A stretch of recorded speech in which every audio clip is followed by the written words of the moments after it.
తిరుమలలో అన్న ప్రసాద తయారీకి మరింత నాణ్యమైన బియ్యం సరఫరా చేయాలని టీటీడీ అదనపు ఈవో వెంకయ్య చౌదరి అన్నారు. పద్మావతి గెస్ట్ హౌస్ లో రైస్ మిల్లర్లతో ఆయన సమావేశమయ్యారు.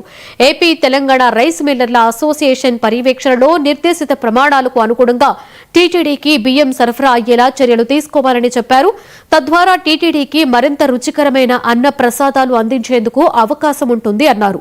బియ్యం శాంపిల్స్ ని తీసుకుని ఉడికించిన తర్వాత క్షుణ్ణంగా పరిశీలించాక మాత్రమే అన్న ప్రసాద వినియోగానికి అనుమతించాలని సంబంధిత అధికారులకు ఆదేశాలు జారీ చేశారు. రైస్ మిల్లర్లు బియ్యం సరఫరాపై నెలవారీ స్కెడ్యూల్ టీటీడీ అధికారులకు అందజేయాలని, తద్వారా అధికారులు భక్తుల అవసరాల మేరకు ప్రణాళికాబద్దమైన ఏర్పాట్లు చేసుకునే అవకాశం ఉంటుందని తెలిపారు.